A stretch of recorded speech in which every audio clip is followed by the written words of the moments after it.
Biot-Savart's law. Biot-Savart's law.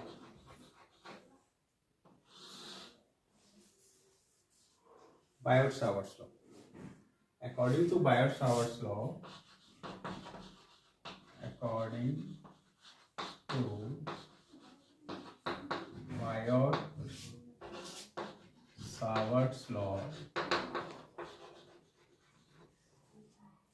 magnetic field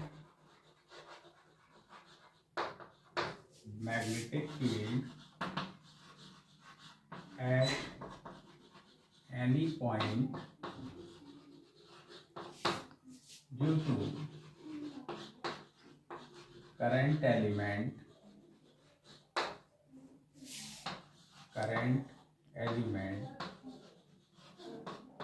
IDL is number 1 directly proportional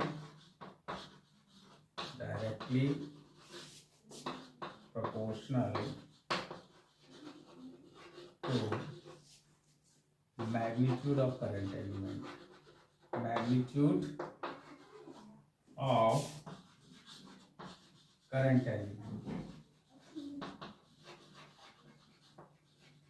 That is, dV is directly proportional to IDL. Okay, पहला point. दूसरा, inversely proportional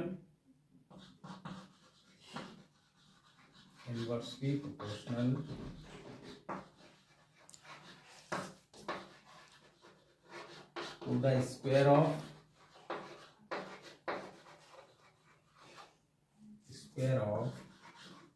distance of the point from the current element, from the IDL. That is, dV is inversely proportional to R square. And मान लीजिए इस current element ये है बच्चों, इस current element की वजह से IDL की वजह से किसी की पॉइंट पर जो मैग्नेटिक फील्ड होगा और ये इसका जो पोजीशन वेक्टर है इस करंट एलिमेंट से उसके साथ एंगल अगर थीटा है, डिस्टेंस यहाँ से r है, तो magnetic field is directly proportional to magnitude of current element, inversely proportional to R square, and third one, directly proportional to sin theta. Directly proportional to sin theta. That is, dV is directly proportional to sin theta. तो बच्चों इन तीनों को अगर हम combine करते हैं, combining all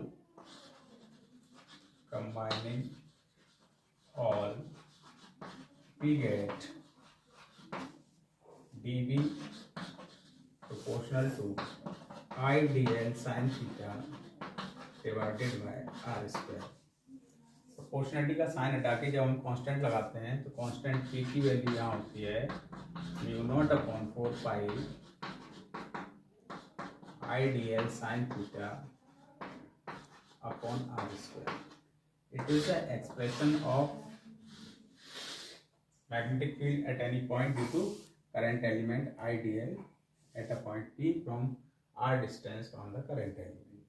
dV equal to μ0/4 IDL sin theta upon R square.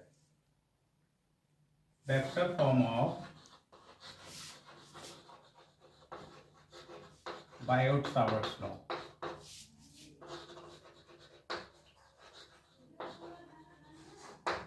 Vector form में बच्चों dV magnetic field current element के साथ जो होता है वो μ0/4 IDL sin theta upon R square.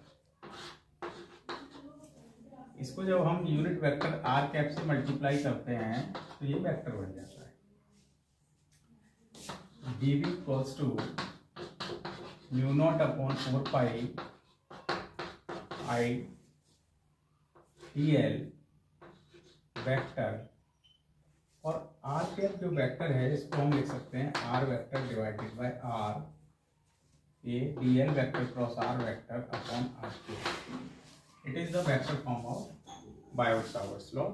इसको वेक्टर में रिप्रेजेंट करना है। मैग्नेटिक फील्ड की जो डायरेक्शन है डी एल वेक्टर और आर वेक्टर के क्रॉस प्रोडक्ट के बराबर होती है। डी एल वेक्टर की डायरेक्शन इधर है, I D L vector, D L vector इस डायरेक्शन में है, पोजीशन वेक्टर आर वेक्टर इस डायरेक्शन में है। तो अगर हम देखें तो R cross L cross R, तो एल क्रॉस आर से अगर देखा जाए करंट की डायरेक्शन अपवर्ड है, एल क्रॉस आर से तो मैग्नेटिक फील्ड की डायरेक्शन होगी इस पॉइंट पर वो डाउनवर्ड होगी।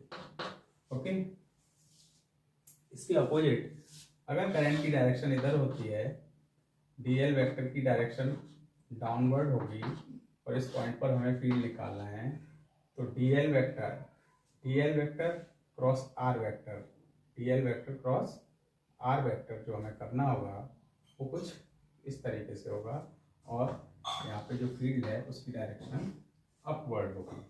तो करंट कैरिंग कंडक्टर की वजह से जो मैग्नेटिक फील्ड है राइट साइड में अगर अपवर्ड करंट होता है तो डाउनवर्ड फील्ड होती है।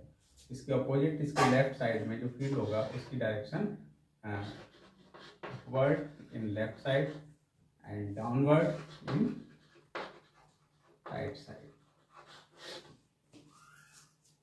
Now magnetic field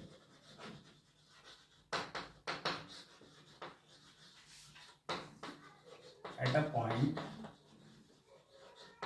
due to infinite long current carrying conductor।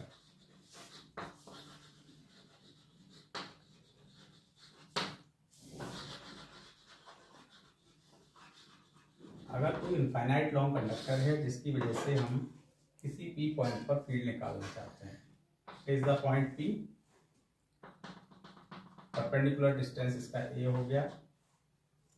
पहले हम एक फाइनाइट लेंथ ले लेते हैं एल एम, एल के साथ पोजीशन वेक्टर जो एंगल बन रहा है वो फाई 2 और एम के साथ जो एंगल बनेगा वो फाई।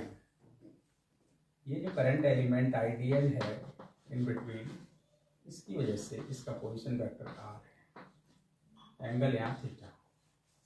तो आइडियल की वजह से जो मैग्नेटिक फील्ड होगा बच्चों वो D V equals to mu not upon 4 pi I D L sine theta upon R square होगा। ठीक, अब हमें क्या करना होता है बच्चों, डी एल को साइन थीटा को और आर को, इसको हमें रिप्लेस करना होता है, वेरिएबल्स होते हैं ये। पूरे लॉन्ग कंडक्टर की वजह से इसको हम इंटीग्रेट नहीं कर सकते अभी। तो कैसे करते हैं, ये एंगल थीटा, ये एंगल फाई, फाई से रिप्लेस करेंगे और हम इंटीग्रेट करेंगे। देखिए यहाँ से यहाँ तक अगर लेंथ एल होती है तो perpendicular upon base tan theta equals to tan phi equals to perpendicular L upon base A. तो यहाँ से मिलेगा बच्चों A tan phi equals to L, partially differentiate करने से मिलेगा A sec square phi D phi equal to D L. तो in place of D L हम A sine sec square phi D phi put कर सकते हैं। Sine theta, theta plus phi equal to 90 degree, theta plus phi equal to 90 degree. तो theta की जगह हम 90 minus phi put कर सकते हैं। तो साइन थीटा क्या होगा बच्चों, sine theta equal to sine 90 minus five which is equals to cos five. तो साइन थीटा की जगह कॉस फाइव पुट किया जा सकता है। और आर के लिए हम कॉस थीटा ले लेते हैं। तो cos phi equal to base A upon hypotenuse R, तो R equal to A sec phi. बच्चों in place of R A sec phi, in place of D L A sec square phi D phi, और in place of sine theta cos phi हम put करते हैं इस expression में, equation 1 में।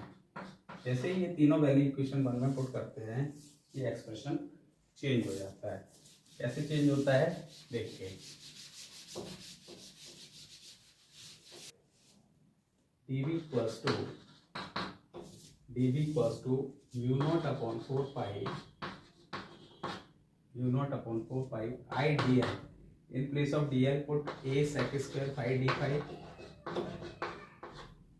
In place of sin theta put cos phi, and in place of r put a sec phi. So it will be a square sec square phi. Now sec square phi with sec square cancel, so it will be mu naught upon 4 pi I upon a cos phi d phi. अब देखिए ये जो expression है वो केवल five में आ गया, इसको हम इंटीग्रेट करते हैं। जब हम इसको इंटीग्रेट करेंगे फाइव 1 से फाइव 2, तो LM लेंथ के चलते जो मैग्नेटिक फील्ड है वो आ जाएगा। तो integrating both side you will get B equals to mu not upon 4 pi I upon a integration from minus five to five 1 to plus five 2 cos phi d phi। cos phi का integration sin phi होगा, और ये mu not upon 4 pi I upon a sin phi limit put करिए -5 में से five 2। -5 में क्यों लिया बच्चों? डाउनवर्ड डायरेक्शन में एंगल नेगेटिव ले लिया और अपवर्ड डायरेक्शन में एंगल पॉजिटिव ले लिया। तो ये 5 2 - 5 1, तो ये एक्सप्रेशन बनेगा B equal to mu not upon 4 pi I upon a sin phi 1 plus sin phi 2। Okay, तो it is the magnetic field at a point due to length L है। अगर यही कंडक्टर इनफाइनाइट लेंथ का हो जाता है तो phi 1 और phi 2 की वैल्यू 90 हो जाती है। For infinite long phi 1 equal to phi 2 equal to 90 degree और sin 90 प्लस sin 92, तो net magnetic field for infinite long conductor B equal to mu not upon 4 pi I upon a into 2। So it is the expression for magnetic field at a point due to infinite long conductor which is at a distance, the point is at a distance a from the conductor.